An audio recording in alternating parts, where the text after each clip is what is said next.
বিসমিল্লাহির রহমানির রহিম।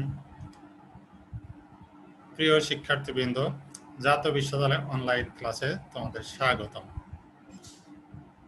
তৃতীয় বর্ষ অনার্স ক্লাসে আজ আমি তোমাদের সঙ্গে আছি মোহাম্মদ নুরুল ইসলাম, অধ্যাপক গণিত, রাজশাহী কলেজ, রাজশাহী। আজকে আমরা বলবিদ্যা অর্থাৎ মেকানিক্সের অষ্টম অধ্যায়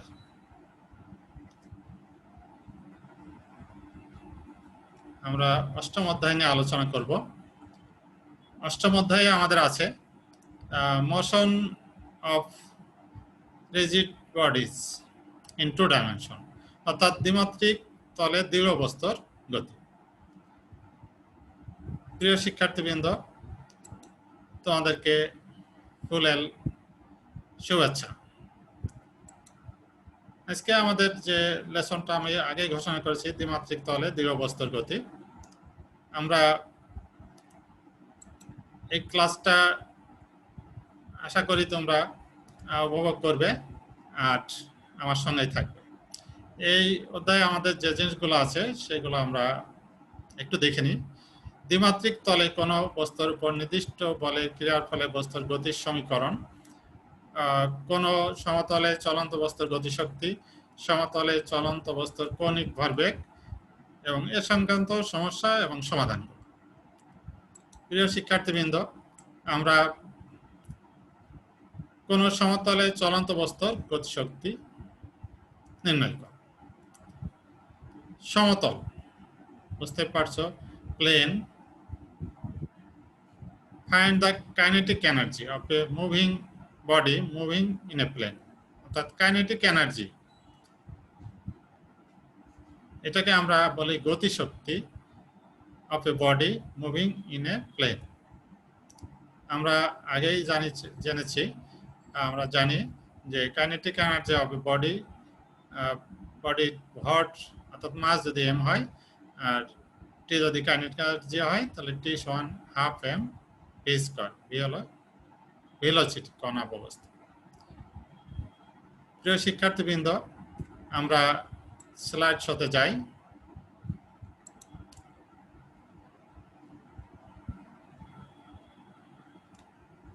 তোমরা ডানের চিত্রটা ভালো মতো লক্ষ্য করো। এই চিত্রটিতে আমরা দেখতে পাচ্ছি এখানে ও অরিজিন বা মূলবিন্দু, ও এক্স আর ও ওয়াই, এক্স এবং ওয়াই অক্ষ। মনে করি এটা স্থির অক্ষ, ফিক্সড অ্যাক্সিস, ও এক্স ও ওয়াই। আর এই যে তোমরা উপবৃত্তাকার এই বস্তু, একটা বস্তু, এই বস্তুর এই অক্ষের সাপেক্ষে অর্থাৎ ও এক্স এবং ও ওয়াই অক্ষের সাপেক্ষে আমরা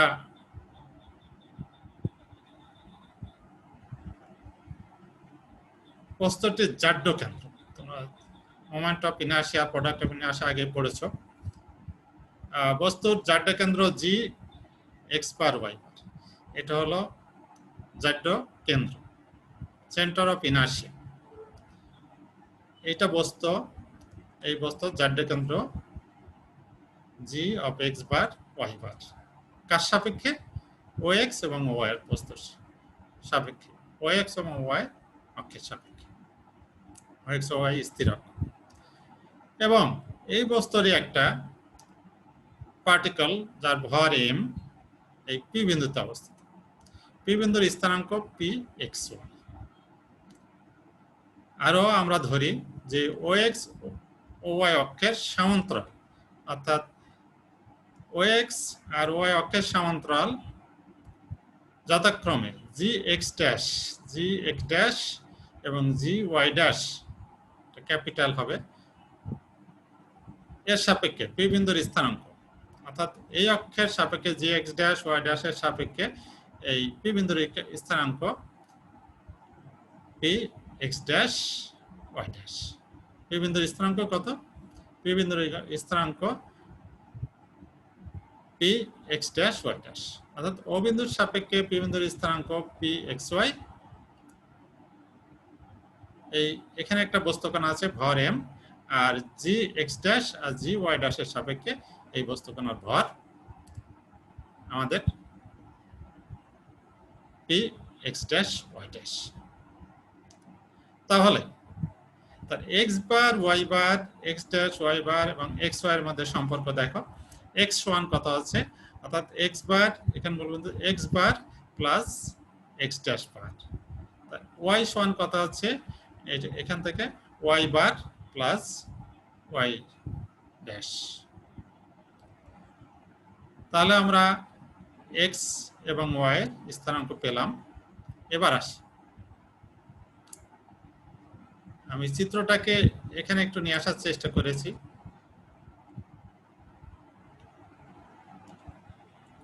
আমরা দেখি যে বস্তুর গতিশক্তি দেখো যে ডিএক্স বাই ডিটি এটা হলো এক্স ডট এর স্কোয়ার, অর্থাৎ এটা ভেলোসিটির square, half M V square যেহেতু এক্স অক্ষের সাপেক্ষে, আর ওয়াই অক্ষের সাপেক্ষে ডিওয়াই বাই ডিটি, অর্থাৎ হাফ এম ভি স্কোয়ার, এটাকে আমরা ভেলোসিটি ধরছি।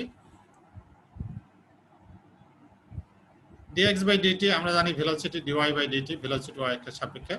সুতরাং হাফ এম ভি স্কয়ার এটা কি আমাদের বস্তুর গতিশক্তি, কাইনেটিক এনার্জি।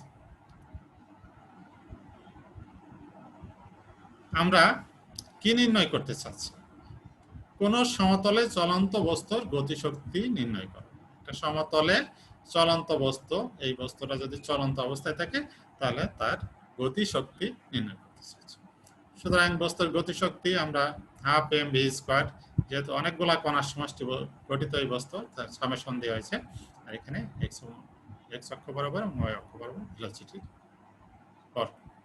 সুতরাং আমরা dx by D by DT কে আমরা রাখি এখানে এক্স, এক্স এর মান আমরা পেয়েছি X bar plus X dash, এবং ডি বাই ডিটি আমরা বাইরে রাখি, তাহলে ওয়াই এর মান Y bar plus Y dash. এটা হচ্ছে আমরা এক্স এবং ওয়াই এর মান আগে আমরা কত পেয়েছি, এক্স এর মান x bar plus X dash, Y এর মান Y bar plus Y dash. আমরা এখানে জাস্ট ভিতরে বসাইছি, এখানে এক্স এর মান ভিতরে বসিয়েছি এবং এখানে ওয়াই এর মান ভিতরে বসিয়েছি। এখন হাফ এম এখানে আমরা কি করলাম যে dx বাই ডিটি, এটা dx বার বাই ডিটি যোগ dy বাই ডিটি। এখানে কিন্তু a plus b whole square আমরা যদি ভাঙি তাহলে এটা হবে x স্কয়ার যোগ y স্কয়ার প্লাস 2xy এই ফর্মুলা। এখানেও তাই। তাহলে আমরা কি পেলাম, এটা dx bar by DT whole square dy bar by DT Y whole square, একটু আমরা শর্টকাট করেছি, আর এখানে dx bar by DT whole square dy bar by DT whole square, আর এখানে plus 2 dx bar into dx dash bar, এখানে 2 dy bar y dash bar by DT into d2 dy bar DT. সুতরাং এটা সহজে আমরা ভেঙে just আমরা এই ফর্মে লিখতে পারি। প্রিয় শিক্ষার্থীবৃন্দ, এখন দেখো যে আমরা কি পেলাম, এটাকে half M DX by DT square, half M D square square যোগ half M DX bar whole square DY bar square plus এখানে আমরা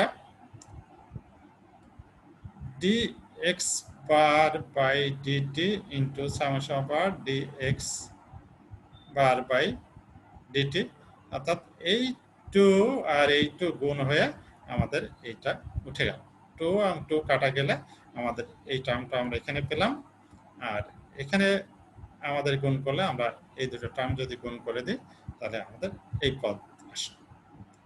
প্রিয় শিক্ষার্থীবৃন্দ, এখন দেখো কিন্তু জি কে মূলবিন্দু যদি ধরি, জি যদি এখানে মূলবিন্দু হয় তাহলে এর সেন্টার অফ গ্র্যাভিটি হবে 0, অর্থাৎ summation x bar by m summation m equal to 0, that is summation m x equal to 0। সুতরাং m সমান সমান x বার যদি 0 হয় সমান সমান m dx bar by dt 0। এবার আমরা আসি, অর্থাৎ আমাদের dx bar by dt equal to 0, অর্থাৎ dx বার বাই dt এই অংশটা আমাদের 0 হয়ে গেল। এখন এইটাও আমাদের অনুরূপভাবে সমান সমান m y বার 0 এবং সমান সমান m y বার 0। সুতরাং আমাদের এই পদে অর্থাৎ গতিশক্তির আমরা এই অংশ থাকলো এই অংশ থাকলো, এটা যদি 0 হয় এবং এটা যদি 0 হয় তাহলে আমাদের এই টোটাল টার্মটাই 0 হয়ে যাবে। সুতরাং বস্তুর গতিশক্তি কি দাঁড়াচ্ছে, হাফ m সমান সমান m কে আমরা সাম করে m ধরলাম dx bar by dt whole square plus dy by dt whole square যোগ সমান সমান m আমাদের ডানের অংশ আমরা ঠিক আগে যেভাবে ছিল সেভাবে রেখে দিলাম। এখন দেখো এটা m আর এটাকে আমরা ধরলাম v যোগ হাফ সমান সমান আবার এটা স্মল v, অর্থাৎ এই বড় ভিটা কি মূল বিন্দুর সাপেক্ষে g এর বেগ, অর্থাৎ ও বিন্দুর সাপেক্ষে g এর বেগ হলো ক্যাপিটাল ভি এটা, আর স্মল ভি যেটা g বিন্দুর সাপেক্ষে p এর বেগ, g বিন্দুর সাপেক্ষে এই স্মল যে বস্তু কণাটি এর। প্রিয় শিক্ষার্থীবৃন্দ, কিন্তু আমরা জানি g বিন্দু সাপেক্ষে m ভরের বস্তু কণার বেগ r equal to d phi by dt এবং equal to r equal to d theta by dt, অর্থাৎ v সমান r কত d theta বাই dt। সুতরাং বস্তুর গতিশক্তি আমাদের কি দাঁড়াচ্ছে যে half m v square plus half m, এই অংশটা আমাদের জায়গার যে অংশটা পাচ্ছি, অর্থাৎ এই অংশটা আমরা পেলাম কত হাফ m v স্কয়ার, এটাকে আমরা লিখতে পারি হাফ m ছোট v এর মান r d theta by dt, r d theta by dt whole square, অর্থাৎ half m v square plus half m r square, এখানে whole square r square d theta by dt whole square. এটা আমরা জানি যে এটা হলো m k square, কেটা বস্তুর আবর্তন ব্যাসার্ধ, কেটা কি বস্তুর আবর্তন ব্যাসার্ধ, অর্থাৎ half m v square plus half m k square, এটা থেটা ডট আমরা দিতে পারি থেটা ডটের whole square, d theta by dt কে আমরা থেটা ডট হিসেবে লিখতে পারি। সুতরাং এই অংশটাকে আমরা বলবো জাড্য কেন্দ্রে অবস্থিত এবং জাড্য কেন্দ্রের সাথে চলন্ত m ভরের একটি বস্তুর গতিশক্তি, জাড্য কেন্দ্রে অবস্থিত এবং জাড্য কেন্দ্রের সাথে m ভরের একটি বস্তুর গতিশক্তি প্লাস জাড্য কেন্দ্রের সাপেক্ষে বস্তুর গতিশক্তি, অর্থাৎ বড় m ভরের বস্তুর গতিশক্তি প্লাস জাড্য কেন্দ্রের সাপেক্ষে বস্তুর গতিশক্তি। এখানে থেটা হলো বস্তুর উপর কোনো নির্দিষ্ট সরলরেখা ও শূন্য অবস্থিত কোনো সরলরেখার অন্তর্গত কোণ, অর্থাৎ বস্তুর উপরে যদি একটা সরলরেখা আঁকে আর শূন্য স্পেসে যদি একটা কোনো সরলরেখা আঁকে তার মধ্যবর্তী কোণ হলো থেটা।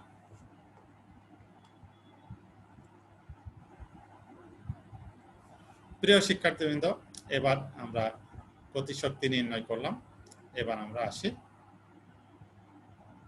একটা প্রবলেম নিয়ে আলোচনা করি। প্রবলেমটা তোমরা নিশ্চয় দেখতে পাচ্ছ, চিত্রটা খেয়াল করো যে একটি সুষম গোলক একটি হেলানো তলের উপর দিয়ে গড়িয়ে নামছে, অর্থাৎ এই একটা গোলক একটি হেলানো তল, তাহলে আমরা যদি এই বরাবর এটাকে যদি আমরা হেলানো তল ধরি, এই তল দিয়ে সে গড়িয়ে নামছে। তলটি এরূপ অমসৃণ, তলটি এমন অমসৃণ খসখসে যে গোলকটির পিছলে পড়া ঠেকাতে পারে, অর্থাৎ পিছলে পড়বে না, এটা গড়ায় গড়ায় আসতে হবে, যেমন চাকাটায় গড়ায় গড়ায় আসতে পারে, পিছলে যেমন একদম এখানে স্পর্শ করলে একবার ওই বিন্দুতেই সে নিচে নেমে আসবে তা না, এই গোলকটি তাকে গড়াতে হবে, গরুর গাড়ির চাকা যেমন গড়ায়, সাইকেলের চাকা যেমন এভাবে গড়িয়ে গড়িয়ে নিচে নামে সেভাবে, আর পিছলে পড়া মানে এক স্থির বিন্দু, ওই স্থির বিন্দু দিয়ে সে নিচে নেমে আসবে এমন না, অর্থাৎ এমন যে অমসৃণ যাতে ওই চাকাটা সে গড়িয়ে গড়িয়ে আসতে পারে। গোলকটির গতি নির্ণয় করা। আমাদের কি চাচ্ছে? গোলকটির গতি। প্রিয় শিক্ষার্থীবৃন্দ, ইংরেজিতে দেখো, a uniform sphere rolls down an inclined plane. এটা হেলানো তলে ইনক্লাইন্ড প্লেনের উপর দিয়ে একটা রোলস করছে কি একটা sphere. Rough enough to prevent, এমন রাফ বা খসখসে, এমন রাফ যে প্রিভেন্ট এনি স্লাইডিং, অর্থাৎ এটা পিছলে পড়া ঠেকাতে পারে। পিছলে পড়বে না, এটা গড়িয়ে গড়বে। Find the equation of motion. এই যে স্ফিয়ারটা নিচেই নামছে গড়িয়ে গড়িয়ে, এর গতি আলোচনা করো বা গতি নির্ণয় করো। আমরা সমাধানের দিকে আসি। চিত্রটা আমরা, এটা আমাদের অনুভূমিক রেখা, আর আমরা ধরি এটা হেলানো তল, এফ বরাবর হেলানো তল। তাহলে এই গোলকটার ভর, গোলকটার এম ভর, এবং এই গোলকের ব্যাসার্ধ কত? এ। এবং জি কেন্দ্রবিষ্ট একটি গোলক অনুভূমিকের সাথে আলফা কোণে আনত মসৃণ হেলানো তলের উপর দিয়ে গড়িয়ে চলে। এটা অনুভূমিক, যদি আমরা এই রেখাটাকে অনুভূমিক রেখা ধরি, এর সঙ্গে হেলানো তলটা হলো আলফা। অনুভূমিকের সাথে কত কোণ উৎপন্ন করেছে? আলফা কোণে হেলানো একটা তলের উপর দিয়ে এই তলটি গড়িয়ে গড়িয়ে আসছে। যেখানে হেলানো তলটি গোলকের পিছলে পড়া ঠেকাতে পারে। হেলানোটি এমন খসখসে বা মসৃণ যাতে পিছলে পড়া ঠেকাতে পারে, অর্থাৎ গড়িয়ে গড়িয়ে আসতে হবে। আদিতে গোলকটির ও বিন্দুতে স্থির থাকে। তাহলে এটা আমরা যে ডট ডট আকারে দেখছি, এখানে আমরা ধরলাম যে গোলকটি আদি অবস্থায় এখানে যাত্রা শুরু করেছে। এখান থেকে সে টি সময় পরে তার অবস্থান বি বিন্দুতে। তাহলে টি সময় সে গড়ায়, একবার গড়ায় দিয়ে, অর্থাৎ এই ও প্রান্ত, ও প্রান্ত কোথায় গেল? ও প্রান্ত গড়িয়ে এখানে গেল, এ প্রান্ত হয়ে গেল। ও প্রান্ত হলো, ও প্রান্ত এখানে, এই বিন্দু ছিল মনে করে, এখানে গড়ায় সে এই প্রান্তটা এখানে গেল, আর এই প্রান্ত, এই এখানে এই অংশটা মনে করো যে এখানে যে পয়েন্টটা, এই পয়েন্টটা তখন এখানে আসবে, অর্থাৎ বি হয়ে গেল, আর ওটা হয়ে গেল এতে চলে গেল এই অংশ। তাহলে আমরা জি, এই গোলকটার অথবা এই গোলকটা কেন্দ্র জি, এই গোলকটার কেন্দ্র জি, এটা যদি আমরা জি ধরি, গড়ানোর পরে টি সময় পরে, গড়া দেওয়ার পরে এটার কেন্দ্র জি, আর এটা অনুভূমিকের সহিত আলফা কোণ উৎপন্ন করেছে। আর ও বিন্দুর আদি অবস্থায় ছিল, টি সময় পরে ওই গোলকটির ও বিন্দুর অবস্থান হলো কত? বি বিন্দুতে। এখন আমরা দেখি, ধরি এ বিন্দুতে বিধ্বস্ত ও বিন্দুর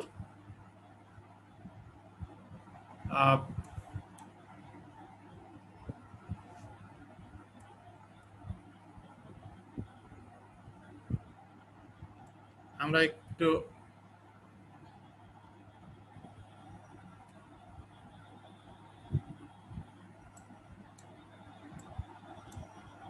এখানে খেয়াল করো যে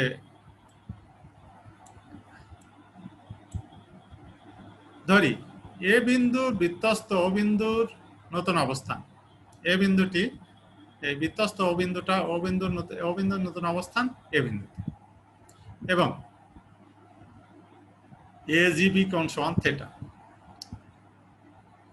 কোনটা? এ জি বি, এই কোণটার মান থিটা। বি বিন্দুতে তলের উপর প্রতিক্রিয়া বল, বি বিন্দুতে এই তলের উপরে সবসময় বস্তু উলম্বভাবে প্রতিক্রিয়া বল দেখায়। এই বরাবর প্রতিক্রিয়া বল কত? আর। সুতরাং তলের ঘর্ষণ বল আমাদের তল বরাবর ক্রিয়া করে, ঘর্ষণ বল F.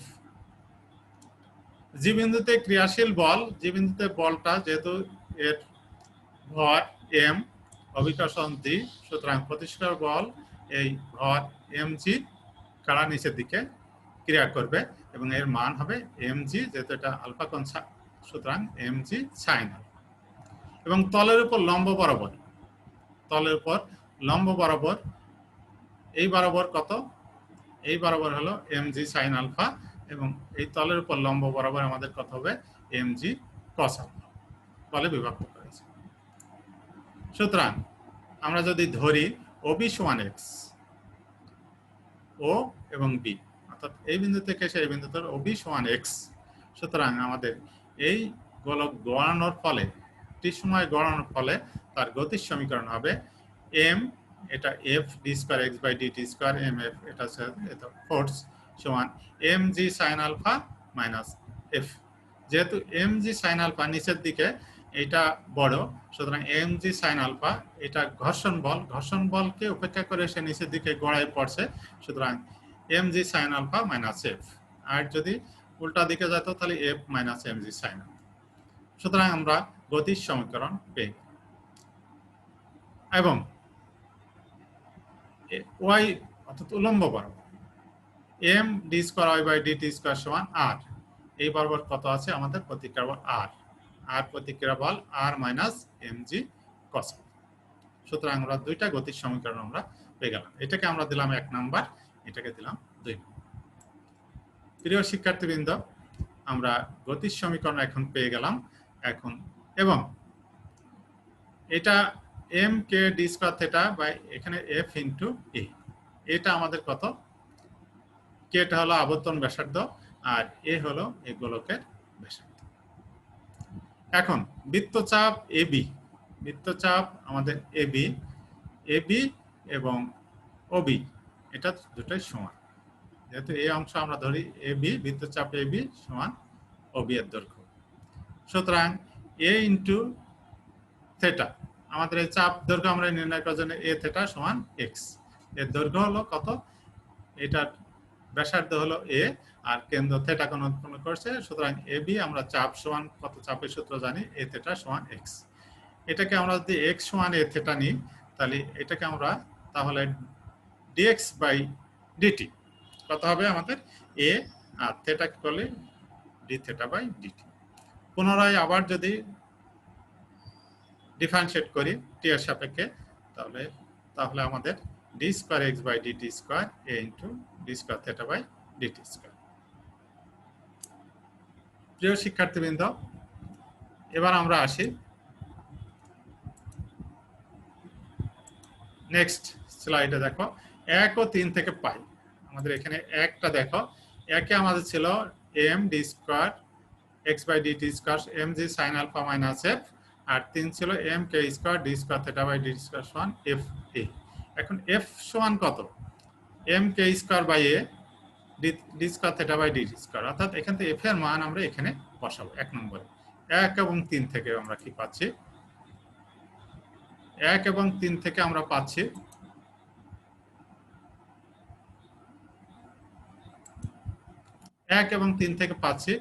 m d square x by dt square সমান mg sin আলফা, আর ওখান থেকে আমরা f এর মান বের করেছি 3 থেকে, 3 এর মান f এর মান আমরা এখানে বসিয়ে দিলাম। সুতরাং m প্রত্যেকের সঙ্গে m আছে, প্রত্যেক থেকে আমরা m টা বাদ দিয়ে দিই, ভাগ দিয়ে দিই, m not equal to 0 যেহেতু, তাহলে আমাদের দাঁড়াচ্ছে কি d square x by dt square সমান g sin alpha minus k square by a, এটা m বাদ দিয়েছি 1 বাই a, আর d square x by dt square. আমরা এখন যেহেতু d square x dt square এর সঙ্গে d square x dt square, আমরা এই পদ আর এই পদ এই টার্ম দুটাকে এক পাশে নিয়ে d square x by dt square common নিলাম, তাহলে আমাদের 1 plus 1 by k square by a square সমান g sin alpha. d square x by dt square এটা আমরা লসাগু করে এটা ভাগ দিয়ে দিলাম, এটা ডানে চলে গেল a স্কয়ার k স্কয়ার, অর্থাৎ এটা নিচে আসলো আর g sin আলফা। সুতরাং এটাকে আমরা লিখতে পারি d by dt dx by dt সমান এত ইকুয়াল টু, এই অংশটা আমরা দেখতে পাচ্ছি এটা ধ্রুবক। সুতরাং গোলকটির কেন্দ্র ধ্রুবক, এত ত্বরণে চলমান হবে। এটা আমরা কি পাই, এটা d square x by dt square, এটাকে আমরা বলছি ত্বরণ, অর্থাৎ d বাই dt বেগের পরিবর্তনের হার ত্বরণ। তাহলে ত্বরণ গোলকটির কেন্দ্র, অর্থাৎ কেন্দ্র কত ত্বরণে চলমান হবে, a স্কয়ার k স্কয়ার যোগ a square g sin alpha ত্বরণে চলমান হবে। বিভিন্ন গোলকের ক্ষেত্রে যদি ফাঁপা গোলক হয় তাহলে কে এর মান একরকম হবে, রিং হলে একরকম হবে, দণ্ড হলে একরকম হবে। কে এর মান উপর নির্ভর করে এর কেন্দ্রের ত্বরণ কেমন। প্রিয় শিক্ষার্থীবৃন্দ, আমরা 5কে যদি আমরা ইন্টিগ্রেট করি তাহলে আমরা কত দূরত্ব পাই? 5। আমরা কি পেয়েছি? 5 দেখো d by DT dx by dt, এটাকে ইন্টিগ্রেট করলে ডি বাই ডিটি উঠে যাবে, আর এখানে যেহেতু একটা টি আসবে, টি প্লাস একটা কনস্ট্যান্ট আসবে ধ্রুবক, যেহেতু এটা কনস্ট্যান্ট এর সঙ্গে একটা টি আসবে, আর এটাকে ডিএক্স বাই ডিটি ওই পক্ষে যদি আমরা ইন্টিগ্রেট করি, 5কে ইন্টিগ্রেট করে পাই, সমাকলন করে পাই ডিএক্স বাই ডিটি, এর সঙ্গে আসবে একটা টি প্লাস সি, সি হলো সমাকলিত ধ্রুবক। এবং x1 কত, এটাকে যদি আবার পুনরায় যদি ইন্টিগ্রেট করি তাহলে এটার সঙ্গে আসবে এই টার্মটা ধ্রুবক, এটা টিকে করলে টি স্কয়ার বাই 2, আর সি ধ্রুবক সিটি প্লাস ডি। এই দুই সমীকরণ থেকে দেখো আদি অবস্থায় যখন টি সমান 0, আদি অবস্থায় আমাদের সময় যখন 0 ছিল তখন দূরত্ব x এর মানও 0 ছিল, এটা ভেলোসিটি ছিল 0, সুতরাং এটা 0, টি 0, সুতরাং সি এর মান 0। অনুরূপভাবে এখানে x এর মান 0, টি এর মান 0, ডি এর মান 0, সি এর মান 0, এটা মান বসালে আমরা ডি এর মান, অর্থাৎ সি এবং ডি উভয় মানই 0। তাহলে আমরা ভেলোসিটি কত পাচ্ছি? dx বাই ডিটি সমান, আমরা যেহেতু সি এর মান 0, এটা আমাদের এত বেগে চলবে। আর এখানে কি পেলাম? এখানে দূরত্ব x সমান কত? সি এর মান 0, টি এর মান 0, x এর মান আমাদের এটা, অর্থাৎ বেগ এত এবং টি সময় দূরত্ব a square 2 k square 2 into k square যোগ a square gt square sin হবে। সুতরাং আমরা গড়ামান গোলকটা যেভাবে গড়াচ্ছে এর কেন্দ্রের ত্বরণ নির্ণয় করলাম, তারপরে কি বেগে চলছে গোলকটি, কি বেগে সেই হেলানো তলে নামবে সেই বেগটা আমরা নির্ণয় করলাম। আর টি সময় পরে যে বিন্দুতে আসলো ওই দূরত্ব, টি সময় পরে দূরত্ব আমাদের, সেই দূরত্বটাও আমরা পেয়ে গেলাম। সুতরাং আমাদের গতি নির্ণয় করতে বলেছে, আমরা ত্বরণ, বেগ এবং টি সময়ে সে কত দূরত্ব অতিক্রম করলো এটাও আমরা নির্ণয় করতে পারি। প্রিয় শিক্ষক, প্রবলেমটা নিশ্চয়ই তোমরা বুঝতে পারছো। এবার আমরা নতুন একটা থিওরাম আসি, বা এটাকে আমরা প্রবলেম হিসাবেও ধরতে পারি। সমতলে চলন্ত বস্তুর কৌণিক ভরবেগ নির্ণয়। তোমরা আগেই কৌণিক ভরবেগ দেখেছো, আমরা angular momentum, find the angular momentum of a body moving in a plane. এখানে মুভিং ইন এ প্লেন, প্লেনে যদি চলন্ত থাকে চলন্ত বস্তু, তাহলে তার কৌণিক ভরবেগ কেমন হবে সেটা আমরা দেখব। প্রিয় শিক্ষার্থীবৃন্দ, আমরা একটু স্লাইড শোতে যাই। আমরা সমতলে চলন্ত বস্তুর কৌণিক ভরবেগ নির্ণয়।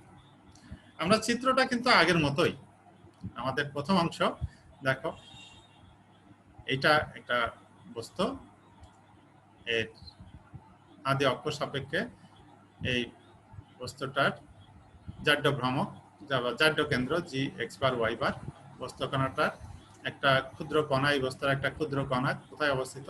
এম, যার কার সাপেক্ষে? আদি অক্ষের সাপেক্ষে পি এক্স ওয়াই, আর জি অফ এক্স বার আর এই অক্ষের সাপেক্ষে এর সমান্তরাল এক্স বার ওয়াই। সুতরাং আমরা আগের মতোই x one x bar plus X dash এবং Y one Y bar plus Y dash. প্রিয় শিক্ষার্থীবৃন্দ, আমরা এই রিলেশনটা আমরা আগেও আমাদের ছিল। সুতরাং মূলবিন্দু চতুর্দিকে বস্তুর ভরবেগের ভ্রামক, মূলবিন্দু চতুর্দিকে বস্তুর ভরবেগের ভ্রামক হবে m x dy by dx minus y dx by dt. এখানে বেগ, এটাকে আমরা যদি ঘোরাই তাহলে এটা ওয়াই এর দিকে এটা পজিটিভ হবে, এক্স ইন্টু ওয়াই এর দিকে, আর ওয়াই ইন্টু এক্স এর দিকে এটা আমাদের নেগেটিভ বিয়োগ বোধক চিহ্ন। প্রিয় শিক্ষার্থীবৃন্দ,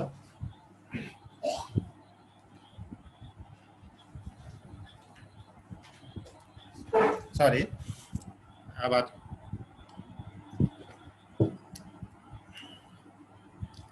এবার আমরা আসি। সুতরাং মূলবিন্দু চতুর্দিকে বস্তুর ভরবেগের ভ্রামক, এই যে মূলবিন্দু চতুর্দিকে বস্তুর ভরবেগের ভ্রামক, the moment of momentum of the body about the origin. আমরা এই সূত্র জানি summation m into x dy by dt minus y into dx by dt। তাহলে আমরা সামেশন m x এর মান আমরা x bar plus x dash বার, আর y এর মান d বাই dt y এর মান আমরা জানি y bar plus y dash minus এটা আমরা y বারের মান y bar plus y dash bar, এখানে আমরা d by dt x bar plus x dash bar, এটা আমরা লিখতে পারি। সুতরাং এটা তোমরা দেখতেই পাচ্ছ, এটা যদি আমি গুণ করে দিই সমান m x বার y ড্যাশ বার d dt, এটাকে এর সঙ্গে এই টার্ম মাইনাস এর সঙ্গে y বার ইনটু কোন টার্মটা আমরা নিচ্ছি y bar into d by dt x bar, অর্থাৎ এটার সঙ্গে আমরা এটা নিলাম, এই x এটার সঙ্গে এইটা, আর এটার সঙ্গে এইটা, প্লাস m ইনটু এখানে x বারের সঙ্গে আমাদের y বার, x বারের সঙ্গে y বার, আর y বারের সঙ্গে আমরা x বার মাইনাস। এটাকে তোমরা সরাসরি আগে গুণ করবে, আর এখানে d by dt y bar d by dt plus এটা, তারপরে তোমরা এটা গুণ করবে, তাহলে তোমাদের জন্য এই জিনিসটা লেখা তোমাদের সহজ হবে। তারপরে তোমরা আলাদা আলাদা ভাবে পৃথক পৃথক ভাবে এই অংশটা লিখবে। সুতরাং আমরা এটাকে এই পদ পেলাম, আর এটাকে গুণ করে এটা পাবো, আর সামেশন m আমাদের আছে, আর x বারের সঙ্গে আমরা কি পাবো dy বার, অর্থাৎ সামেশন x বারের সঙ্গে d বাই dt এখানে y বার, আর প্লাস x বারের সঙ্গে আমরা কি পাবো x বারের সঙ্গে একটা পাবো y বার, অর্থাৎ x বারের সঙ্গে আমরা দুইটা পদ পাচ্ছি, x বারের সঙ্গে d by dy bar by dt এবং x বারের সঙ্গে dy bar by dt, plus দুটাই প্লাস পাচ্ছি। আর এই ক্ষেত্রে আমাদের y ড্যাশের সঙ্গে দেখো এই দুটো টার্ম পাচ্ছি, এটা কিন্তু যেহেতু এখানে মাইনাস আছে, সুতরাং আমাদের উভয় ক্ষেত্রে এটা মাইনাস, এটাকে আমরা নাম্বার 1 দিতে পারি।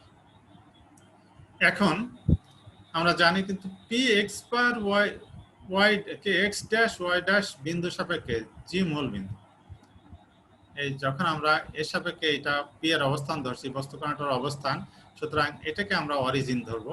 অরিজিন ধরলে আমরা কি পাচ্ছি এর summation m x bar by m summation m y bar by y, এটার মান 0,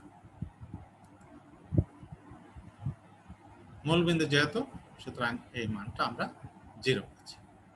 সুতরাং এখান থেকে আমরা এত ইকুয়াল টু 0 এবং এটা সমান 0 আলাদা আলাদাভাবে যদি লিখি, তাহলে m এটার সঙ্গে গুণ হয়ে যাবে summation m x bar equal to 0 summation m y bar equal to 0।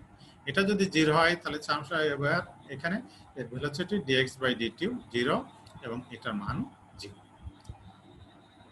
প্রিয় শিক্ষার্থীবৃন্দ, এটা আমরা চিত্রটা নিয়ে আসছি ওখান থেকে, তা তোমরা এটা নিশ্চয় বুঝতে পারছো। এই এটা হলো জাড্য কেন্দ্র, ও বিন্দুর সাপেক্ষে এই বস্তু, এখানে পুরো বস্তুর একটা কণা পি বিন্দুতে, আর ও বিন্দুর সাপেক্ষে এর পি এর স্থানাঙ্ক pxy, আর যে বিন্দুর সাপেক্ষে জাড্য কেন্দ্র x বার আর y বার। তাহলে আমরা বস্তুর ভরবেগের ভ্রামক আমরা এটাই আগেই জানি, ভর এবং বেগ, এখানে ভর এবং বেগ এর ভ্রামক নির্ণয় করলাম। এখান থেকে আমরা জাস্ট x বার y বার এর মান বসিয়ে এটা গুণ করে আমরা এই পদ পেতে পারি।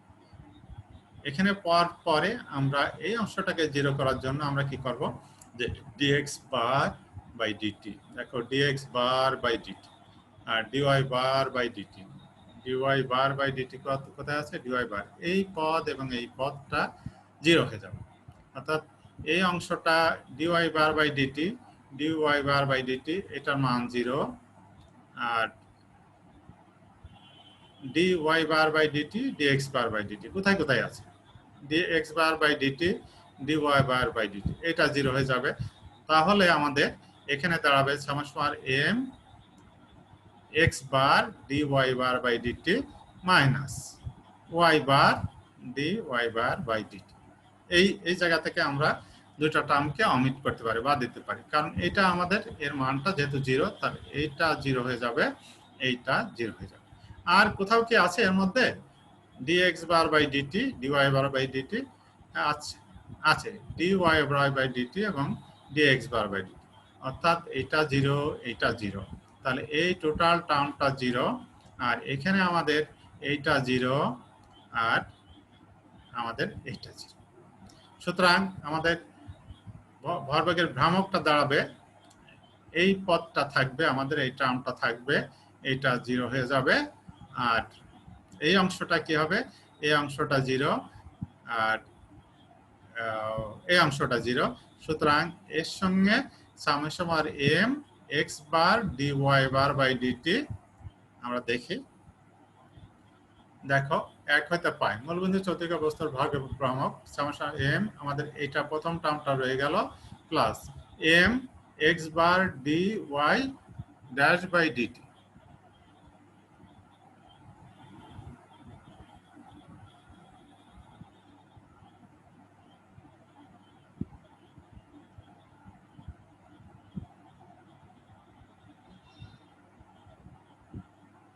আচ্ছা, আমাদের এই জায়গাটা ডি ওয়াই বার, আর এখানে থাকবে d x bar by d t.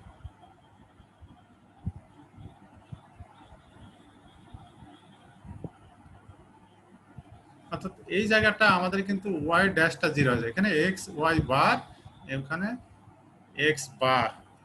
প্রিয় শিক্ষার্থী তোমরা এখানে এই জিনিসটা কত আসবে আমাদের, dx bar by dt dx bar by DT, এই অংশটা 0, এটা 0, এই অংশটা আমাদের এখানে বার এবং এখানে বার, এই দুটো জিনিস তোমরা একটু খেয়াল করো। এই জায়গাটা x বারের সঙ্গে আসবে, দ্যাট ইজ x বারের সঙ্গে আসবে dy by by d t plus, আর এখানে y বারের সঙ্গে আসবে dx বার বাই ডিটি। অর্থাৎ এই জায়গাটা তোমরা একটু কারেকশন করে নিও, এখানে x bar into dy bar by dt আর y বারের সঙ্গে dx বার, এই দুইটা আমাদের বার আসবে। এখন এখানে জাড্য কেন্দ্রের ভ্রামক, জাড্য কেন্দ্রের বেগ, অর্থাৎ জি এর বেগ, যে বিন্দু যে জাড্য কেন্দ্র বস্তু এর বেগ যদি ভি হয় এবং এর উপর লম্বের দৈর্ঘ্য পি, জাড্য কেন্দ্র বেগ ভি, এই বেগের দিকের উপর কত, এর লম্বের দৈর্ঘ্য পি, জাড্য কেন্দ্র বেগ ভি এর উপর লম্বের দৈর্ঘ্য পি, জাড্য কেন্দ্রের উপর জাড্য কেন্দ্রের বেগ ভি, ভি এর উপর যদি বেগ ভি হয় তার উপর লম্বের দৈর্ঘ্য যদি পি হয়, স্মল পি, এবং বস্তুর উপর কোনো নির্দিষ্ট, এই বস্তুর উপর একটা নির্দিষ্ট যদি আমরা সরলরেখা কল্পনা করি, তাহলে এটা যদি শূন্য, অর্থাৎ স্পেসে থেকে এই রেখার সঙ্গে স্পেসে একটা রেখা, এই রেখার দুটার মধ্যবর্তী কোণ যদি থিটা হয়, অর্থাৎ এই বস্তুর উপর যে কোনো বিন্দুতে আমরা যদি যে কোনো জায়গায় যদি একটা সরলরেখা নিই এবং বস্তুর উপর কোনো নির্দিষ্ট সরলরেখা, নির্দিষ্ট যদি একটা সরলরেখা নিই আর শূন্য অবস্থাতে, এটাকে আমরা স্পেসে ধরতে পারি, স্পেসে যদি সরলরেখা যদি এর সঙ্গে কত কোণ উৎপন্ন করে, থিটা কোণ উৎপন্ন, মধ্যবর্তী কোণ যদি থিটা হয়, সুতরাং বস্তুর কৌণিক বেগ, এই বস্তুটার কৌণিক বেগ হবে এম, ক্যাপিটাল এম বস্তুর ভর ইন্টু জাড্য ভ্রামক যে জি এর, যে বিন্দুতে বেগ ভেলোসিটি আর ওই লম্ব দূরত্ব, জাড্য কেন্দ্র বেগ ভি এর উপর ওই বস্তুর কোন লম্ব দূরত্ব যোগ এম কে স্কয়ার, এম বস্তু কণাটির ভর, কে হলো ওই বস্তু কণাটির আবর্তন ব্যাসার্ধ, আর থিটা আমরা ধরলাম যে কোনো একটা ওই বস্তুর উপর যদি একটা নির্দিষ্ট সরলরেখা নিই, আর স্পেস থেকে একটা শূন্য থেকে দেখতে ওই রেখার শূন্যর সঙ্গে ওই রেখার সঙ্গে মিলিত হয় তাহলে ওই বিন্দু যদি কোণ থিটা উৎপন্ন করে তাহলে এখানে থিটা ডট, অর্থাৎ বস্তুর কৌণিক বেগ হবে বস্তুটির ভর ইন্টু যার কেন্দ্রের ভেলোসিটি আর ওই বিন্দু থেকে ওর লম্ব দূরত্ব, এবং এর সঙ্গে যোগ হবে বস্তু কণাটির যে স্মল আমরা বস্তু নিলাম সেই বস্তুটার ভর আর ওই বস্তু কণার যে আবর্তন ব্যাসার্ধ এবং একটা রেখা, যে কোনো একটা নির্দিষ্ট রেখা ওই শূন্য থিটা কোণ উৎপন্ন করে তার ডট, অর্থাৎ theta d theta by dt. আবার জাড্ডা কেন্দ্রের পোলার স্থানাঙ্ক, এই জাড্ডা কেন্দ্রের জি এর যদি পোলার স্থানাঙ্ক আর এবং সাই হয়, পোলার স্থানাঙ্ক যদি আর এবং সাই হলে কৌণিক ভরবেগ হবে কত? এখানে আমাদের কৌণিক ভরবেগ দাঁড়াবে m r square d psi by d t plus m k square d theta by DT, অর্থাৎ এটা আমরা theta bar m k square theta bar, অর্থাৎ উভয় কিন্তু আমাদের m r square d psi by DT যোগ m k square d theta by d t. প্রিয় শিক্ষার্থীবৃন্দ, আমাদের তোমরা আরো এই চ্যাপ্টারের কিছু প্রবলেম আছে, তো এই প্রবলেমগুলো তোমরা বাসায় প্র্যাকটিস করো। যেমন 2 এর দৈর্ঘ্যের একটি সুষম দণ্ডের এক প্রান্তে স্থির একটা মসৃণ টেবিলের উপর খাড়া অবস্থায় রাখা হয়েছে। দণ্ডটিকে ছেড়ে দিলে দেখা যায় অনুভূমিক অবস্থানে আসলে দণ্ডটির কৌণিক গতিবেগ হবে এত। আরো দেখা যায় দণ্ডটি কখনো টেবিল ত্যাগ করবে না। অমসৃণ টেবিলের উপরে সে খাড়া ভাবে, যদি এখানে এক প্রান্ত অমসৃণ যদি এইভাবে সে হেলায় পড়ে, খাড়া অবস্থায় ছিল, যদি সে টেবিলের উপর পড়ে যায় তাহলে দণ্ডর অপর প্রান্ত কি আছে, দণ্ডটির প্রান্ত কখনো টেবিল ত্যাগ করবে না। এই অঙ্কটা তোমরা বাসায় একটু প্র্যাকটিস করো, আশা করি তোমাদের সমস্যা হবে। তোমরা এই অধ্যায় প্র্যাকটিস করবে অধ্যায় 8 উপপাদ্য আমরা 1 উদাহরণ 1 এবং 3 তোমরা প্র্যাকটিস করো। বুক রেফারেন্স তোমরা মেকানিক্সের সায়েন্স ভিউ পাবলিকেশনের বইটা দেখো, তারপরে অঙ্গিকা প্রকাশনী, তিতাস প্রকাশনী, তিতাস পাবলিকেশন, এছাড়াও ইংলিশ ভার্সনের বই আছে, ওগুলো তোমরা দেখতে পারো। প্রিয় শিক্ষার্থীবৃন্দ, সবাইকে আবারও অসংখ্য অসংখ্য ধন্যবাদ। নেক্সট ক্লাসে আশা করি আবার তোমাদের সঙ্গে দেখা হবে। ধন্যবাদ সবাইকে।